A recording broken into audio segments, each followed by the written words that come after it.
Hello everybody, welcome to Paco3D.art. In this video for the introduction of Zbrush, we're going to talk about brushes. Also, we will discuss a little bit the concept of adding subdivisions to the mesh and how to be conscious about on what we do with topology. And last, on how we can fix that with doing a little bit of smoothing. So let's go and get a little sphere in there. I'm gonna drag it. Perfect. This is exactly what I want to do. There you go. Don't know what that other thing is. No idea. I'm gonna clear the canvas. Drag it. Edit. Make Polymesh 3D. There we go. Alright, so the first concept that I want to talk about is the concept of resolution. So whenever you are sculpting with a sphere, if you go inside of the tool, subtool, inside of the palette, inside of geometry, you have this big divide button. So this is essentially the possibility of adding additional faces. If we look at the wireframe of this mesh here, we are still working with polygons. This is not an actual gigantic softball, and it also has resolution. So if you decide to start adding a little bit of detail, and let's just go to the standard brush for a second. Where are you? Some reason my standard brush has changed the key for some reason, the shortcut, which is very interesting. I got no idea how did that happen, which makes me look like a professional. Standard shift here. All right, so we have this brush here, but as you can tell, right, the resolution is very minute. There's not much of a possibility to be able to do anything with this, right? So if you ever want to add more resolution to the mesh and it's a little bit low, this is where inside of that tool brush in there, we can just press divide once, and essentially what's going to do is add a little bit more resolution. But I do recommend that whenever you do this, that you have to pay attention on what's happening there. So if we look at the resolution in here for a second, at the moment it's saying there's active points, there's 8,000. So this is essentially how many little dots there are with a mesh. And so say let's pretend that the first subdivision is a singular face. So let's pretend that we have one gigantic face, just like that. And each time that you press subdiv, or you add an additional subdivision with this button, what's essentially doing, it's dividing it in the middle. So now we've gone from 1 to 4. But then if we decide to subdivide it one more time, and I feel like I'm just slicing fruits here like a ninja, then this is where we go 16.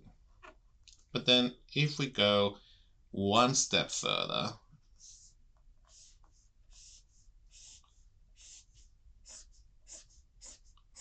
now it's happening 64. And 64 after this, it goes to 256. And after 256, it goes to 1024. So essentially, with this many steps, it's you have multiplied with 6 subdivisions with one singular face. You have gone from one face to 1024. So you just have to be very, very careful whenever you smash on that divide button. Don't, or maybe be conscious and look. Oh, and I've got my face, of course, covering all those numbers. And just make sure that you pay attention to that number of what's happening there and how many polygons you've got. because you might not need that much resolution and it might be enough. So if I take away my notes for a second there, and I'll move my face maybe there for the time being. Yeah, like if I press divide, it goes from 8,000, will go now to 32. Okay, so it goes 32. And then if I press divide again, it's gonna go from 32 to 128, but might be more, might be less. 130. And then if I press it again, it goes to 500,000. If I press it again, it's going to go to 2 million. If I press it again, it's going to now go to 8 million. And if I press it again, and this is the last time because I don't want for Zbrush to explode, it's going to go to 33 million. So as you see, do we need 33 million polygons to do anything here? Maybe we don't. And this is where things are going to start getting very slow and very laggy, because my computer is quite powerful, so it might be okay for my computer. But if you do this with your computer, it might explode. You can go up and down with the resolution. So Control and D is to add a subdivision. But if you press Shift D, pay attention here, it's gonna go down, and then Shift D is gonna go down again, Shift D is gonna go down again, and if you press D alone, then it's gonna go up a resolution. And yeah, adding and removing resolutions is quite important. However, for this demo here, 500,000 is small, this efficient. So I'm just gonna delete the higher, gonna press on that button there. So now we're not going to have 33 million polygons there of wasted details. That's going to be the maximum, and that's more than sufficient. Now that we've covered the concept of resolution, I want to talk a little bit on the clay brushes. So we have an extensive list of brushes by pressing B. And at first, I don't want you to feel too overwhelmed by how many brushes there are. We are not going to cover every single brush unless I decided to make a video tutorials that was very, very long. But we will cover, and I will make a bit of a sketch. These are the ones that we're going to cover today. I think we've already covered a little bit of the standard brush. In the future, we're going to cover things like the planner. We're going to cover things like inflate. We're going to cover things that are quite detailed. Don't worry too much about these XMDs or orbs. Those are installed manually, so they don't come with the package. That's why maybe it looks like there's a lot of brushes here. But the ones that I recommend that you have a look. Pinch is really good. Damn Standard is really, really good. Trim Dynamic is awesome as well. Trim Adaptive and Trim Dynamic, they're very good. So I'm circling those out. So if you want to already start exploring, then you have those. Move as well, and I covered that most likely in the next video. But just to get started, let's have a look at these guys here. So clay buildup, and clay tubes, all of these they work. It's like an additive brush. So essentially you are adding form, or you are adding detail to the object. So if I press now on clay there, the way it's going to work is it's almost like you're adding weight, or you're adding volume to this mesh.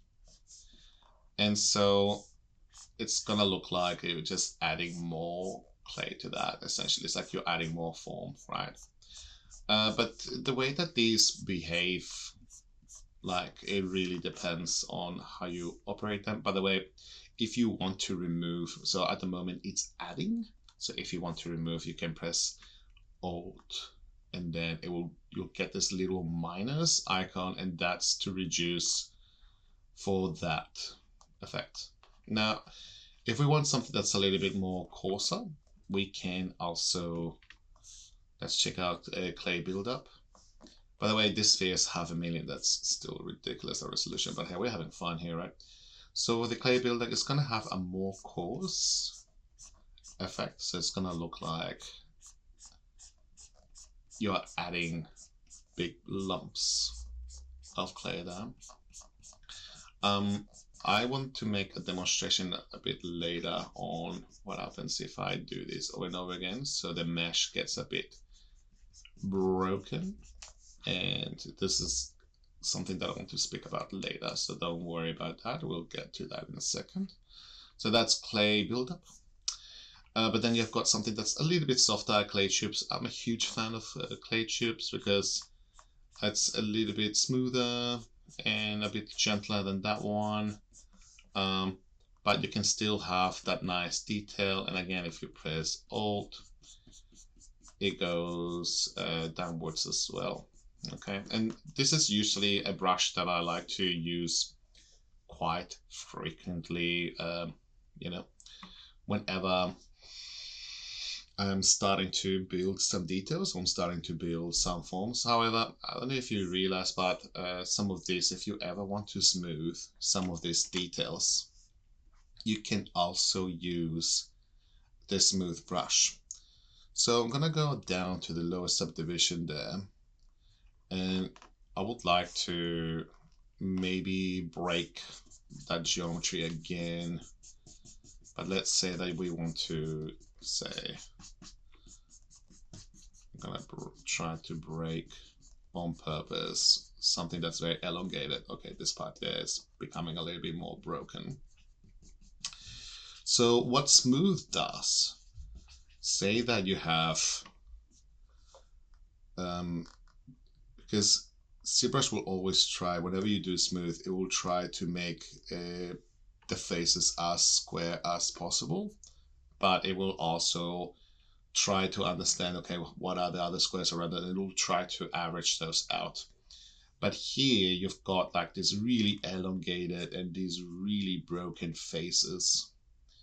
And so what smooth is going to do is going to look at the wireframe information and be like, let's try to smooth that mesh and then average out those vertices. So that's essentially, it's doing two things. Is one is like, yeah, you are smoothing or you are removing some of the details, but you're also averaging out some of those vertices. So if I go now and I press Shift with that area there, for example, if I go zoom out and I go Shift, it's going to average out all of those guys there. Because this is happening with a very small brush, I'm being very specific on very few areas. So if I move it a bit and I press Shift, it's going to be doing that, you see. So it's essentially averaging out a lot of these vertices. And this can be a very good way to do things like this. However, pay attention when you are sculpting things in Zbrush, or you're sculpting things on any program. It can be Blender, it can be Maya, you name it. You're not sculpting real clay, or you're not sculpting a real form. You are still moving and pushing vertices back and forward. So try to be conscious whenever you're doing something like this, that you are careful on how far you push things, because this here is very funky dunky. So here I'm just going to smooth that a little bit, and there you go. It's done a bit of smoothing, which is nice. But I do wonder if I go back to now an extra subdivision, things are still going to be a bit broken. So now I'm just going to smooth that a little bit again, and it's going to keep a lot of the details in the higher subdiv. So now that I've smoothed that part there, and I'm gonna hit that one vertex there that's gone haywire. Gonna go to the next subdivision there, and wow, Macarena, that is funky dunky. So just be careful when that happens. You might need to redo that area again, and oof, Macarena. So yeah, in that case, I don't know if maybe going back a few undos is gonna be worth it to see what happens there, right? So if we go to one to the other one, it might be worth it to instead do the smoothing to the higher level to begin with. So we go to subdivision 4 and then we try to smooth this, then it's gonna keep that volume more or less, but then you're still smoothing a lot of those vertices, yeah. Okay, and the other thing that I want to show you with this is there is a different way to do the smoothing. So if you hold down Shift and then you start smoothing, you have the mouse down, and then you let Shift go, it's gonna have a stronger, more average way of smoothing, and that's a very nice way to do smoothing too. Okay. I would like to leave this episode here. So we have covered a few of the clay brushes. There's also these clay tubes in here that we can explore. But you know, I think this is heaps. There are other addition kind of brushes to explore with. For example, layer. It's another one. So layer, it adds form, but then anything underneath it, it leaves it. So it's adding detail without destroying detail. So layer is really good. So if say that you got that part there, and you don't want to remove what's inside of it or like underneath it, it's going to push everything up together. Same goes with soft form. That's another addition kind of brush. It's very similar to the standard one. Okay, but it's way softer. For example, that's hence why it's called form soft.